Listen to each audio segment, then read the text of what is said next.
परम पूजनीय सरसंघ चालक जी से निवेदन है कि वे अपना उद्बोधन प्रारंभ करें।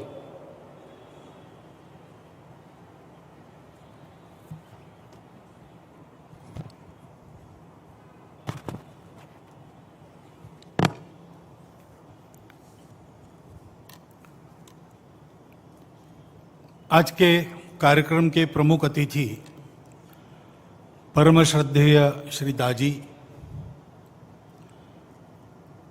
इस वर्ग के अवलोकन के लिए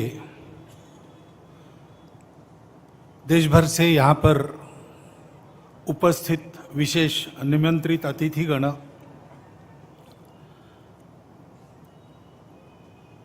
संघ पर जो प्रेम है उसके कारण यहाँ उपस्थित हमारे दोनों संत, माननीय सर्वाधिकारी जी, विदर्भ प्रांत के माननीय संघ चालक जी, नागपुर महानगर के माननीय संघ चालक जी, उपस्थित अन्य अधिकारीगण, नागरिक सज्जन, माता भगिनी एवं आत्मीय स्वयंसेवक बंधु,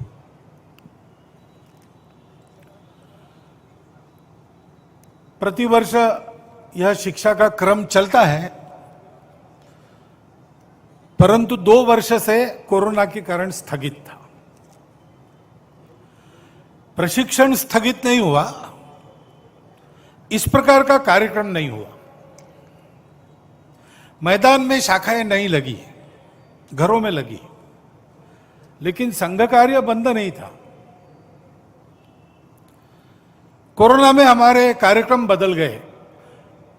कोरोना पीड़ितों की सेवा, यही हमारा कार्यक्रम बन गया और देश भर के लाखों स्वयंसेवकों ने संपूर्ण समाज के साथ मिलकर उसको बहुत अच्छी तरह संपन्न किया। उसमें भी उनका प्रशिक्षण ही हुआ, क्योंकि कार्यक्रम आपको दिखने में अलग अलग दिखते हैं। यहां लाठी काठी आपको दिख रही, यष्टि दिख रही है, संचलन समता दिख रही, परंतु ये प्रशिक्षण है अपने देश को परम वैभव संपन्न बनाने के लिए जो आवश्यक योग्यता है उसको प्राप्त करने का प्रशिक्षण है। जिन बातों का उल्लेख और श्रद्धेय दाजी ने अपने भाषण में किया, वही बातें हैं। इस कालावधि में हमारा संपर्क समाप्त नहीं हुआ, उल्टा बढ़ा। बाद में राम जन्मभूमि के लिए धन संग्रह करना पड़ा तो बहुत अधिक गांवों में, 4 करोड़ से ऊपर गांवों में हमारे स्वयंसेवक पहुंच गए, परिचय हो गया, संपर्क हो गया। उसके फलस्वरूप इस बार जो वर्ग था, अभी यहां उपस्थित है, इससे दुगनी संख्या इसमें आने के लिए तैयार थी, लेकिन यहां सबकी व्यवस्था एक समय में नहीं हो सकती। इसलिए इस वर्ग में जो आए हैं वो आ गए, जो शेष है उनके लिए हमको दूसरा वर्ग करना पड़ने वाला है, वो हम करेंगे। परंतु ये सब क्यों चल रहा है, तो वही बात है। भारत माता की जय सारे विश्व में करानी है। क्यों करानी है? हम विश्व विजेता बनना चाहते क्या? नहीं, हमको विजेता वगैरह बनने की आकांक्षा नहीं है। हमको किसी को जीतना नहीं है, हमको सबको जोड़ना है। संघ का कार्य भी किसी को जीतने के लिए नहीं चलता, जोड़ने के लिए चलता है। और भारतवर्ष भी दुनिया में, दुनिया के आदिकाल से अब तक जीता रहा है तो किसी को जीतने के लिए नहीं, सबको जोड़ने के लिए। स्वतंत्रता का 75वां वर्ष चल रहा है। स्वतंत्र में हमारा स्व कौन सा है? यही हमारा स्व है। बहुत प्राचीन समय में कभी हमारे आर्ष पूर्वजों ने अस्तित्व के सत्य को समझा और जाना कि ये सारा अस्तित्व रंग बिरंगी विविधताओं से भरा हुआ वो एक ही शाश्वत, संपूर्ण, एकमेव अद्वितीय सत्य का आविष्कार मात्र है। विविधता ये उस एकत्व की साजा सज्जा है, वो अलगाव नहीं है। आपस में सबका संबंध है वो आत्मीयता का संबंध है, अपनेपन का संबंध है। और इसलिए इस अपनेपन की भावना से संपूर्ण विश्व को यह सत्य की ओर ले जाने वाला अपनापन मिले, क्योंकि उस सत्य को प्राप्त करने से शाश्वत और कभी फीका न पड़ने वाला सुख मिलता है, जिसके खोज में सारी दुनिया दौड़ती रहती है, वो केवल वही मिलता है। और हमको प्राप्त हुआ है, सारा विश्व हमारा अपना है, उसको भी प्राप्त होना चाहिए। सबको यह सत्य प्राप्त हो, इसलिए इसी सत्य के आधार पर सत्य, करुणा, शुचिता और तपस, ऐसे जिसको धर्म के 4 पैर अपने यहां कहा गया है, इन मूल्यों पर आधारित एक धर्म जीवन भारत में खड़ा किया, वो हमारा राष्ट्र जीवन बना। हम राष्ट्र है क्यों है? किसी भाषा के कारण नहीं है, किसी पूजा के कारण नहीं है, किसी एक जगह रहने वाले हमें इसलिए नहीं है।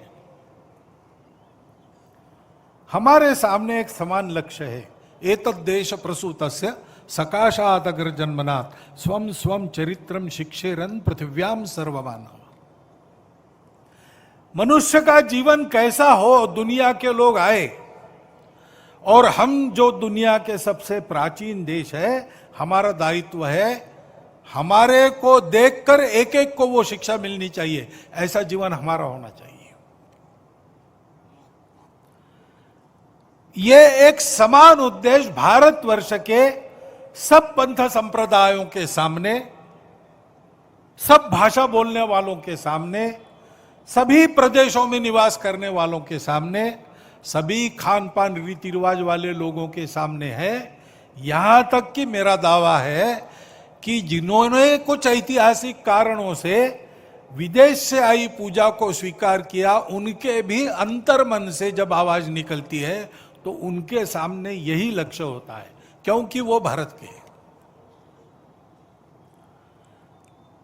इस बात की आज दुनिया को आवश्यकता है, क्योंकि सबको साथ लेकर आगे कैसे बढ़ना, जोड़ने वाला क्या है, इसकी प्रतीति दुनिया में नहीं है। थियरी है, एक्सपीरियंस और प्रैक्टिस नहीं है। उसकी परंपरा भारत में आज तक अखंड चलती आ रही है। सब प्रकार के परिस्थितियों में वो कभी खंडित नहीं होती। वही आध्यात्मिकता और उसके आधार पर खड़ा हुआ यह धर्म, जिसको आजकल लोग हिंदू धर्म कहते हैं, वास्तव में वो तो मानव धर्म है, विश्व धर्म है। युगों से इस भूमि में उसका संगोपन, संरक्षण, संवर्धन हुआ, और इस भूमि की इस परंपरा में रहने वाले आज के लोगों को दुनिया हिंदू कहती है, इसलिए वो हिंदू धर्म है। इस भूमि में हम रहते हैं तो इस भूमि ने हमको यह सिखाया, क्योंकि सुरक्षित भूमि थी, बाहर से कोई आने का नाम लेना कठिन था पुराने जमाने में। पर्वत और सागर पर करके कौन आएगा, और इसलिए यहां पर पले बड़े लोगों को अपने अस्तित्व के लिए या अपनी सुरक्षा के लिए किसी से कभी लड़ाई झगड़ा नहीं करना पड़ा। इतनी समृद्धि थी, इतनी सुरक्षा थी, ये हमारी मातृभूमि ने दी है। उसके आधार पर उस सत्य का साक्षात्कार और उसको सारी दुनिया में देने के लिए आवश्यक सद्गुण संपदा रखने वाला संगठित समाज, उस समाज के आधार पर राष्ट्र की निर्मिति बहुत प्राचीन समय में हमारे यहां हुई। ओम भद्रम इच्छन्त ऋषय स्वर विदहा तपो दीक्षा मुपसे दुरग्रे ततो राष्ट्रम बलम ओजश्च जातम। ये इतिहास हमारे यहां रिकॉर्डेड है वेदों में। हमारा राष्ट्र, हमारा बलोज विश्व का कल्याण चाहने वाले ऋषियों के दुर्धर तप से हुआ है, अपनी सुरक्षा के लिए नहीं हुआ है, अपनी स्वार्थ के लिए नहीं हुआ है। जो अपने पास है वो दुनिया को देने के लिए हुआ है, और वो हमारे राष्ट्र जीवन का आधार स्वर बना। समय का चक्र चलता रहा, कभी अनुकूलता, कभी प्रतिकूलता, कभी अच्छे दिन, कभी खराब दिन, कभी विश्व पर राज्य कर रहे, कभी विश्व के राजाओं से पीटे जा रहे। ऐसी सब परिस्थितियों में हमारे राष्ट्र जीवन का ये सूत्र अभी तक कायम है और अब फिर से अग्रसर हो रहा है। उस सनातन राष्ट्र के हम राष्ट्रीय हैं। वही धर्म जो समन्वय सिखाता है, जो संतुलन देता है, जो सबको साथ लेकर सबकी उन्नति करना जानता है। सबकी उन्नति में अपनी उन्नति देखो, अपनी उन्नति से सबकी उन्नति हो, ऐसी उन्नति को वो हमारा स्व है।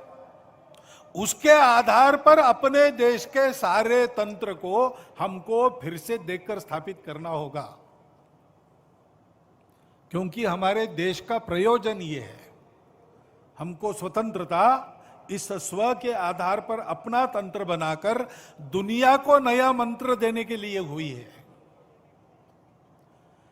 इस कर्तव्य को पार पड़ने के लिए पहली बात है, इस सत्य को अनुभूति करने वाले, इस सत्य को जानकर जीवन जीने वाले लोग चाहिए।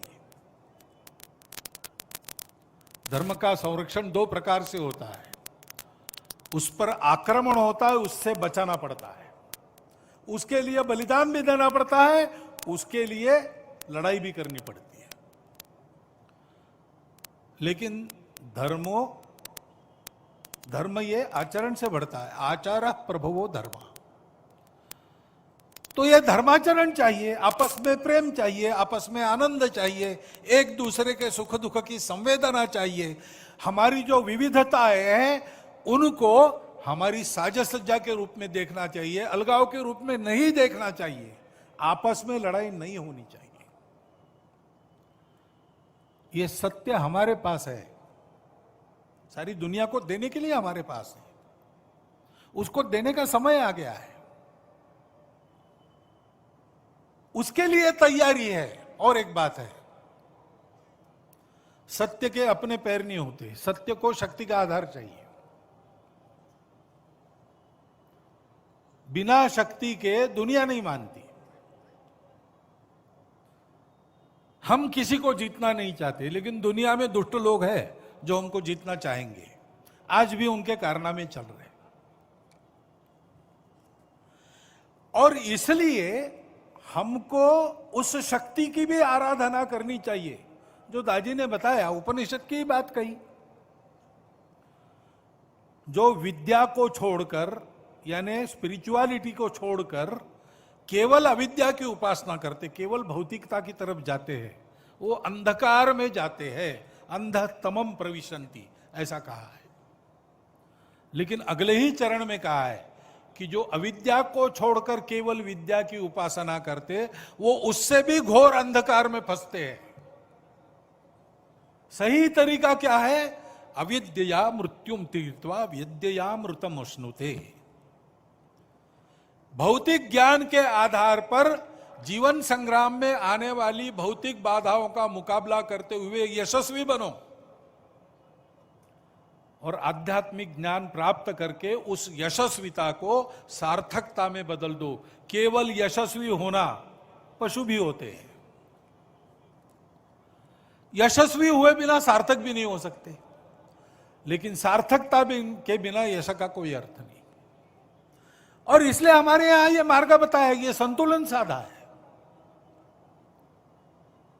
और इसलिए जैसे हम इस प्रेम की बात करते हैं, बात नहीं, वो हमको करना है, ये हमारा प्रामाणिक उद्देश्य है। ये कोई पॉपुलिस्ट पॉलिसी नहीं है। हमको प्रेम देना आता है, संघ में आकर देखिए, और हमको सब जगह जाकर यही करना है। संघ हृदय में भर पाए, अब घर घर हमको जाना है, ऐसे प्रसंग पर ये स्वयंसेवक बने हैं। उनके लिए संदेश क्या है? हिंदुत्व एक, अपनत्व भावना रोम रोम में भरना है। अहंकार व्यक्तित्व भुलाकर सबको अपना करना है। स्वयंसेवक इसी के लिए बनते हैं। लेकिन सब बातों को शक्ति का अधिष्ठान चाहिए, शक्ति को सत्य का, सत्याधारित नीति का अधिष्ठान चाहिए। नहीं तो शक्ति उपद्रवी हो सकती है। शक्ति चाहिए, लेकिन दुष्टों के हाथ में विद्या विवादाय, ज्ञान मिला, जानकारी मिली, उसका उपयोग लोगों में झगड़े लगाने के लिए, नकारात्मकता उत्पन्न करने के लिए करना दिखाई देता है। धनम मदाय, धनवान हो गए तो ऐसा मद आता है कि उस धन के बल पर कुछ भी करेंगे, कोई लिहाज नहीं रखेंगे। शक्ति परेशान पर पीड़नाय, दूसरों को पीड़ा देने के लिए शक्ति का उपयोग, यह दुष्टों का है। खलस्य, जो नीति विहीन है, जो सत्य पर नहीं चलते, जो अपनत्व को नहीं जानते। परंतु साधुओं का क्या है? साधोर विपरीतम, तो उनका उल्टा है। ज्ञानाय दानाय च रक्षणाय, विद्या मिली तो लोगों का ज्ञान बढ़ाने में उसका उपयोग करते हैं, धन मिला तो लोगों के अभावों को दूर करने के लिए दान करते हैं, और बल मिला तो दुर्बलों की रक्षा के लिए उसका उपयोग करते हैं। ये नीति नहीं है तो शक्ति उपद्रव बनती है। अभी हम देख ही रहे, लड़ाई चल रही, रशिया ने यूक्रेन पर आक्रमण कर दिया, ठीक नहीं कर दिया, विरोध भी हो रहा है, लेकिन कोई भी यूक्रेन में जाकर रशिया को रोकने के लिए तैयार नहीं है, क्योंकि रशिया के पास ताकत है। वो धमकी देता है, धमकी दे रखी है, इधर आओगे अणु बम चलाऊंगा, डरना पड़ता है। अच्छा, जो कर रहे हैं उनके भी हेतु कहां पवित्र है? वो तो सारे शस्त्रास्त्र यूक्रेन को दे रहे हैं। ये तो ऐसी बात हो गई, पुराने जमाने में पाकिस्तान और भारत को लड़ा के दोनों तरफ से अपने शस्त्रों की परीक्षा करते थे पाश्चात्य राष्ट्र। ऐसा ही कुछ चल रहा है। एक भारत है जो सत्य बात बोल रहा है, लेकिन उसको भी बड़ा संतुलन साध कर चलना पड़ रहा है, और सौभाग्य से उसने वो संतुलित भूमिका ली है। उसने आक्रमण का समर्थन नहीं किया और रशिया का विरोध भी नहीं किया है। यूक्रेन को लड़ाई की नहीं, बाकी मदद कर रहे हैं। रशिया को बार बार बोल रहे, बातचीत करके ठीक करो भैया। भारत अगर पर्याप्त शक्तिशाली होता तो इस युद्ध को रोकता, लेकिन वो नहीं रोक सकता। उसकी शक्ति अभी बढ़ रही है, पूरी नहीं हुई है। लेकिन हम देख रहे हैं, बलाढ्य राष्ट्र है, चीन क्यों नहीं रोकता? नहीं रोकता, क्योंकि इस युद्ध में उसको भी कुछ नजर आ रहा है। पता नहीं कोई नई कल्पना उसको सूझेगी, उपद्रव होंगे। इस युद्ध ने हमारे जैसे देश के लिए सुरक्षा और आर्थिक चुनौतियां बढ़ा दी है। हमको अपने प्रयासों को अधिक दृढ़ करना पड़ेगा, शक्ति संपन्न होना पड़ेगा। ऐसी शक्ति अगर भारत में हाथ में होती तो यह प्रसंग नहीं आता दुनिया में। लेकिन ये शक्तिमान लोग हैं, लेकिन अपनत्व से, एकत्व से आने वाली धर्म प्राण नीति उनके पास नहीं है। इसलिए भाषा तो वही है, शांति की, एकता की। संस्थाएं भी बनाए रखी है बड़ी बड़ी, यूनो जैसी, सैन्य संभार वगैरह सब कुछ है, समृद्धि है, लेकिन स्वार्थ में ही जीते हैं। अपने स्वार्थ की सुरक्षा के लिए सत्तत्वों का भी उपयोग करते हैं। इसलिए नीति चाहिए, शक्ति चाहिए। ये शक्ति जैसे सत्व संपन्नता में होती है, वैसे एकता में भी होती है, जिसका उल्लेख बार बार किया दाजी ने। भारत को परम वैभव संपन्न बनाना, भारत को विश्वगुरु बनाना, यह समय की आवश्यकता है। लेकिन उसके लिए भारत में सर्वत्र लोगों को भारत बनकर एक होना पड़ेगा। यह भारत का स्व है, वो किसी पूजा के आड़े नहीं आता, वो किसी पूजा का विरोध नहीं करता, वो किसी एक भाषा का समर्थन नहीं करता, सब भाषाओं को अपना मानता है।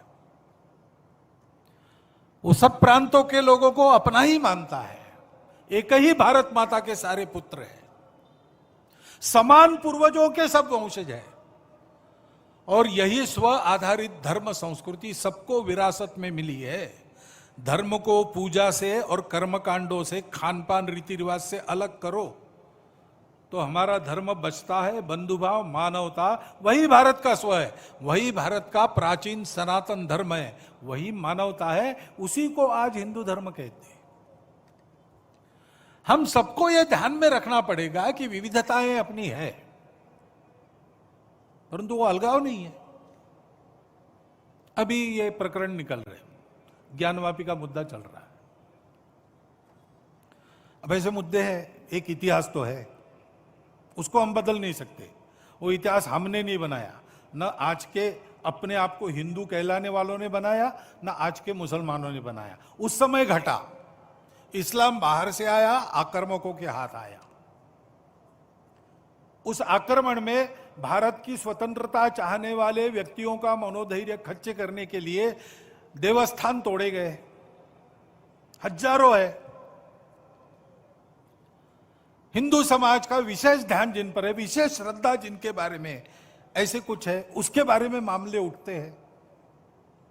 अब इसका विचार क्या करना, ये मुसलमानों के विरुद्ध नहीं सोचता है हिंदू।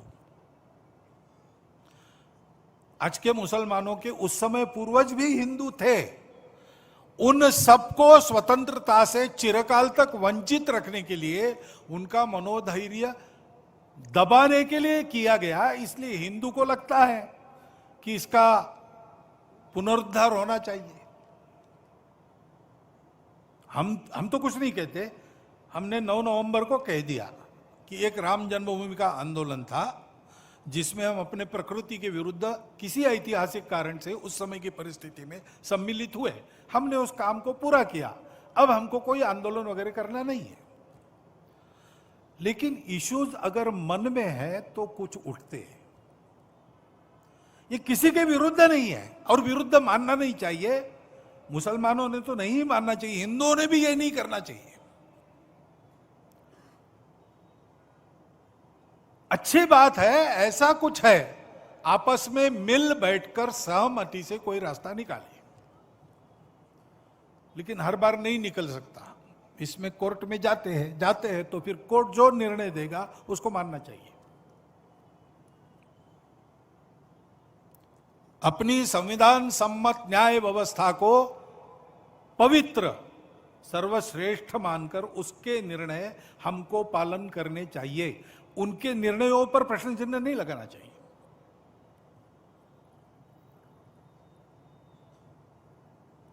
और ठीक है, प्रतीकात्मक कुछ हमारी विशेष श्रद्धा थी, ऐसे स्थानों के बारे में हमने कहा, लेकिन रोज एक मामला निकालना नया, यह भी नहीं करना चाहिए। हमको झगड़ा क्यों बढ़ाना है?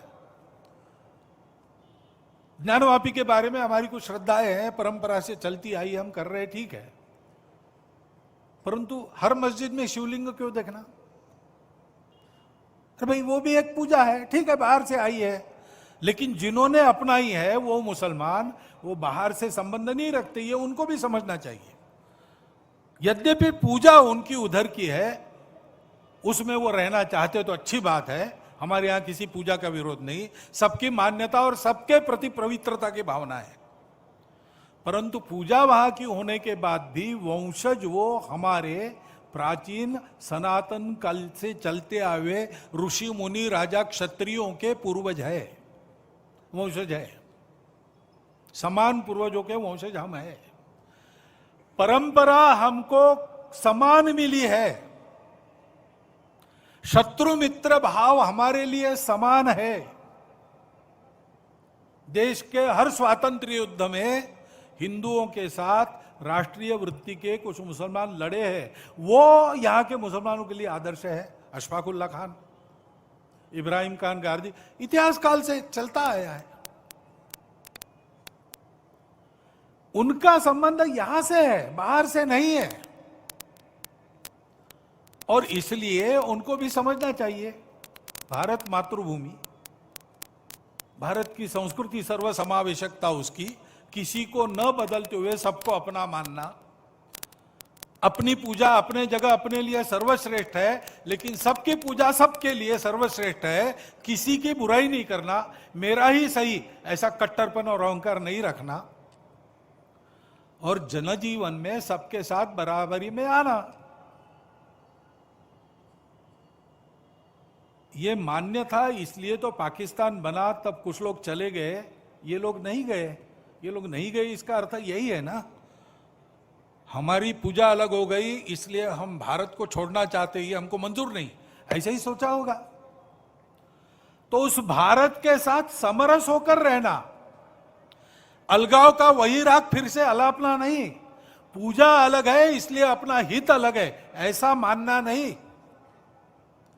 और संपूर्ण हिंदू समाज ने भी यह समझना कि ये हमारे ही पूर्वजों के वंशज, रिश्ते से हमारे खून के रिश्ते से हमारे भाई, ये अगर वापस आना चाहते तो दोनों हाथ खोलकर हम उनका स्वागत करते। नहीं भी आना चाहते तो कोई बात नहीं, हमारे यहां इतने 33 करोड़ देवता है और बढ़ जाएंगे, क्या फर्क पड़ता है, अपनी अपनी पूजा तो सब कर रहे हैं। देशभक्त हो सब लोग, हमारी संस्कृति की उदारता, सर्वसमावेशकता, सबको समान रूप से देखना, अपना मानना, अपने विकास से सबका विकास हो, अपना विकास कोई अलग और विशिष्ट नहीं है, सबके साथ ये देखना। और हमारे वही पूर्वज है जिन्होंने हमको ये विरासत दी, उनके गौरव को मन में रखकर उनके रहन सहन का अनुकरण करते हुए आगे चलना। एकता का तो यही मार्ग है, हमारे संविधान की प्रस्तावना इसी का आदेश देती है, उसमें मार्गदर्शक तत्व है वो यही बताते हैं। हमने ध्यान रखना चाहिए, समाज में एकता है तो एक दूसरे की संवेदनाओं का सबको ख्याल रखना पड़ेगा। मन वचन कर्म में कोई अतिवादिता आनी नहीं चाहिए। दोनों तरफ से उधर उधर उल जुलुल धमकियां देने वाली बातें अगर होती है, हिंदुओं की ओर से बहुत कम होती है। हिंदुओं ने बहुत धैर्य रखा है, हिंदुओं ने इस एकता के लिए बहुत ज्यादा कीमत भी चुकाई है, देश भी तोड़ दिया है, और फिर भी ऐसे स्वर उठते हैं और उसका विरोध कोई करता नहीं उधर से। इसलिए हमारे जैसे लोग बताते रहते भाई सब अपने हैं, लेकिन उनके मन में एक प्रश्न चिन्ह रहता है, हिंदू के मन में। और इसलिए अपने अपने ऐसे अतिवादी लोगों को टोकना चाहिए। हिंदुओं में टोकते हैं, हम भी कुछ बोल गए तो हमको भी टोकने वाले लोग हैं। हिंदू समाज किसी प्रकार का अतिवाद मान्य नहीं करता है, इसलिए हिंदू समाज में सब लोग आए, यहूदी आए, पारसी आए, विश्व का हर देश जब भी दिग्भ्रमित हो लड़खड़ाया, सत्य की पहचान करने इस धरा के पास आया। भूमि यह हर दलित को पुचकारती, हर पतित को उद्धारती। ये हिंदू के जीवन की परंपरा है, इसको समझकर हिंदू भी अपना हिंदुत्व का आचरण ठीक करे, शक्ति संपन्न हो, जीतना नहीं है किसी को, लेकिन किसी की ओर से जीता भी नहीं जाना है, डराना नहीं है किसी को, लेकिन किसी से डरने की भी नौबत नहीं आनी चाहिए। ऐसा हिंदू रहे और इन सबको गले लगाकर एक राष्ट्र जीवन के समृद्ध प्रवाह में सबको शामिल कर ले। इसके लिए जैसा शील चाहिए, जैसी शक्ति चाहिए, वैसी शक्ति सब में भरने का यह संघ का प्रयास है। अत्यंत आवश्यक, अनिवार्य ये आवश्यकता है देश की, क्योंकि हम सबको भाषा, प्रांत, पंथ आदि की सारी विविधताओं को लेकर एक दूसरे से दूर करना, आपस में लड़ाना और उन झगड़ों की आग पर अपने स्वार्थ की रोटियों को सेकने का उद्योग करने वाले अभी भी कार्यरत है, दुनिया में भी है, देश में भी है। उनके चंगुल में किसी प्रकार के समझदार लोगों को नहीं फंसना चाहिए। लंबा चलना पड़ेगा। आज ऐसा विचार आया, किसी ने बोला और कल बदल हो गया, ऐसा नहीं होगा। कठिन रास्ता है, उबड़ खाबड़ रास्ता है, लेकिन इसमें से जाना पड़ेगा। हम लोग भारत माता की जय करना चाहते हैं, हम लोग आपस में अपनत्व भाईचारे पर विश्वास रखते हैं, हम लोग भारत को विश्व गुरु बनाना चाहते हैं, तो हमको इस व्रत को लेकर आगे बढ़ना पड़ेगा। सामर्थ्य संपन्न संगठित हिंदू समाज अपने हिंदुत्व की सच्ची प्रवृत्ति के आधार पर देश में क्या, सारी दुनिया के कलह द्वेष स्पर्धाएं बंद करके एक नई सुखी सुंदर दुनिया बनाने की क्षमता रखता है। उस क्षमता का, उस गुणवत्ता का जागरण सारे देश में करने का यह संघ का प्रयास 1925 से चल रहा है। कार्यक्रम खंडित हो गए बार बार, लेकिन कार्य कभी खंडित नहीं हुआ, एक एक कदम आगे बढ़ रहा है। आज नहीं तो कल इसको हम यशस्वी कर पाएंगे। आज नहीं तो कल मैंने कहा, लेकिन अब जो दृश्य दिखता है उसमें लगता है कि आने वाले कुछ ही दिनों में संपूर्ण भारतवर्ष का समाज एक होकर, सारे भेद भूलकर, आपस के स्वार्थों को तिलांजलि देकर देश को बड़ा बनाकर दुनिया को सुखी बनाने के उद्योग में लगा है। यह दृश्य अपने कार्य की गति बढ़ाकर और यहां उपस्थित निमंत्रित बंधुओं का सहयोग उसमें होकर खड़ा हो सकता है। इतनी परिस्थिति की अनुकूलता आज खड़ी हुई है।